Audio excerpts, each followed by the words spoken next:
langue nationale, après vraiment la déclinaison de mon message aux leaders. À présent, nous sommes dans la dernière séquence. Nous invitons le président El Hadji Momar Samb, leader de la RTAS, pour nous donner lecture de la motion. Merci, Momar.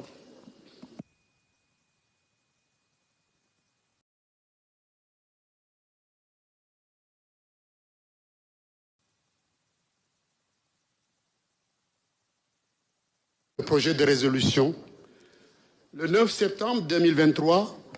la conférence des leaders de Benno Bokk Yakaar et de la grande majorité présidentielle s'est réunie autour de son président, son Excellence, M. Macky Sall, pour examiner la question de la candidature de la coalition à la prochaine élection présidentielle de 2024. Rappelons les conclusions de la dernière réunion de la conférence des leaders du 10 juillet 2023 de notre coalition,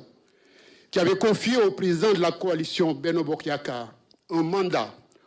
aux fins de procéder au choix du candidat qui doit porter le drapeau de la coalition pour l'élection présidentielle de février 2024.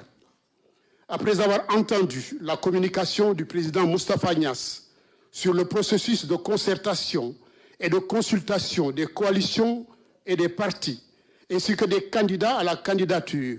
qui devait aboutir au choix du candidat de Benno Bokk Yakaar, considérant l'attachement des leaders à la cause commune, consistant à privilégier en toutes circonstances la primauté de la cohésion nationale,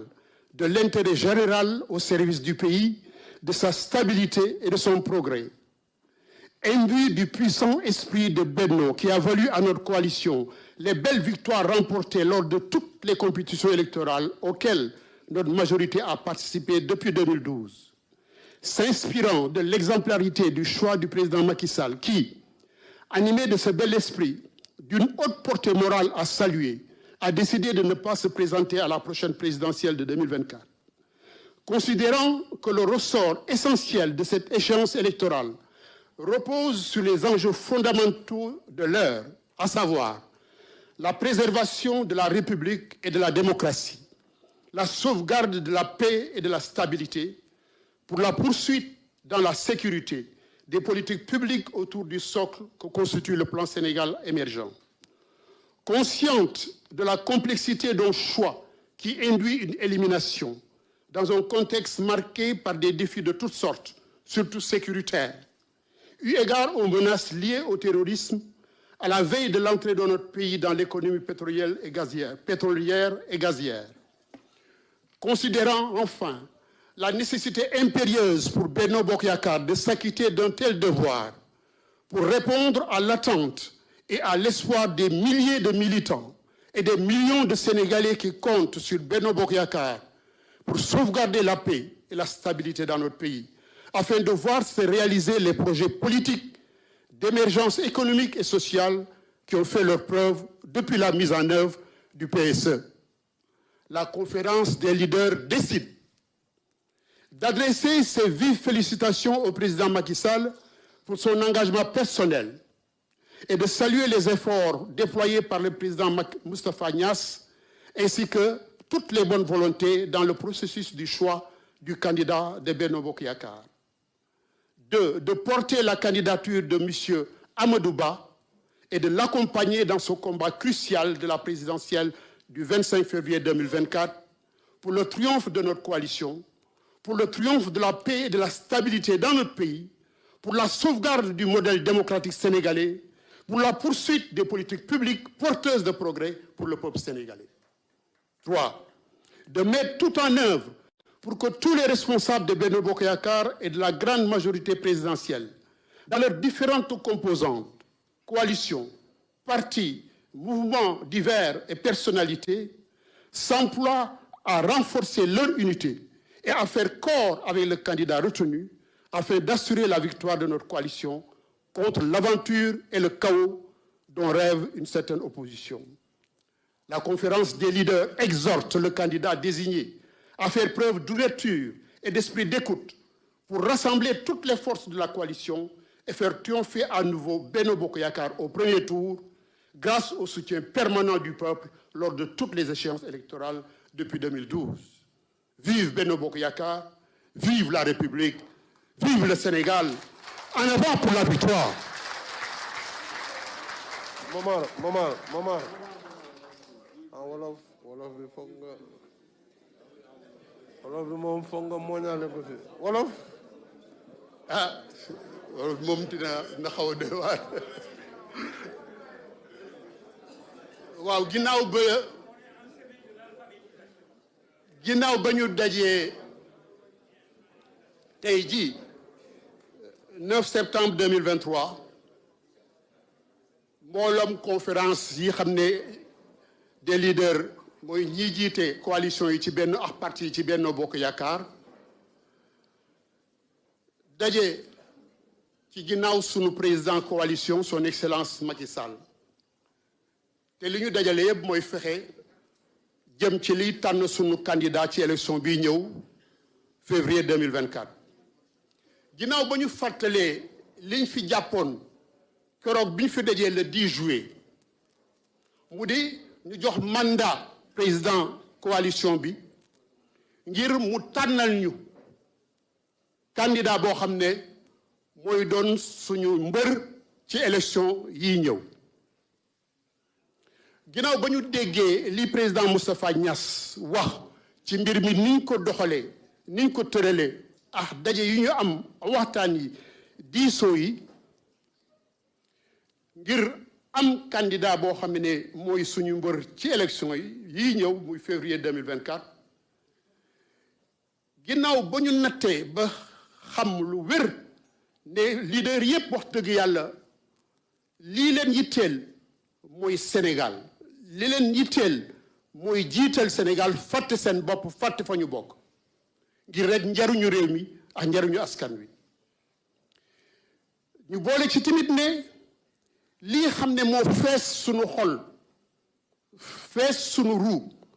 muy xalaatu bennoo boobu xam ne moo ñuy bennale ngir yaakaaru Sénégal tekki ci réew mi te loolu moo ñuy may boobu ba léegi ñu am ay ndam ci élection yi ñu jaar yépp loolu dañu wax ne cëslaay la ci ñun ñu boole ci ndëkk beneen cëslaay boo xam ne dañ ko jële ci li xam ne moom la président Macky Sall wane fan yi passé muy 3 juillet ndax rek loolu fees xolam tamit di fàtte boppam ci lépp ngir njariñu askan wi ak ngañuru réew mi ñu ne loolu lu ñu mat a kañ la lu mat a téye la te loolu moo ñu war a inspiré moo ñu war a roofu ba fees nu ñun ñëpp ñoo xam ne ñoo teewal Benno Bokk Yaakaar fii ñu toog nii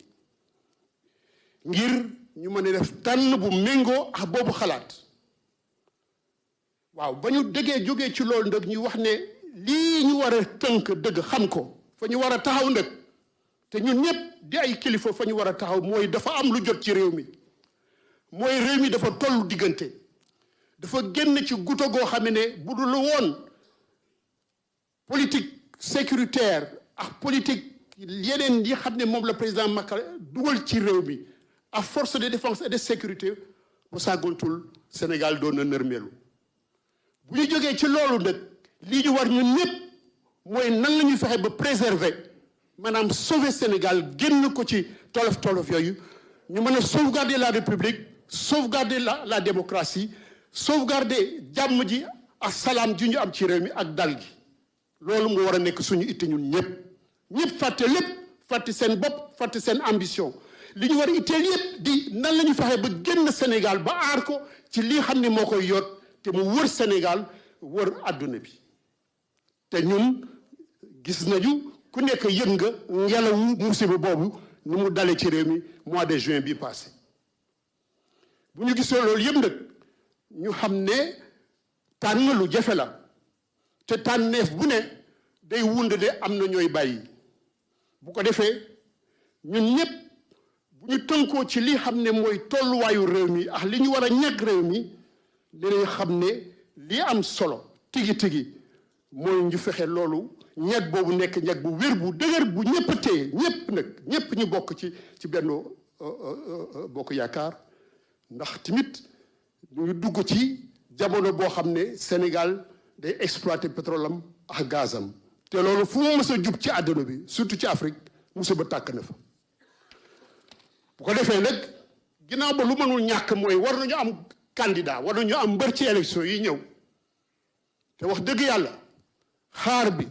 ak yaakaar bi militant yi am di ay junni yaakaar bi askan bi am di ay millions de Sénégalais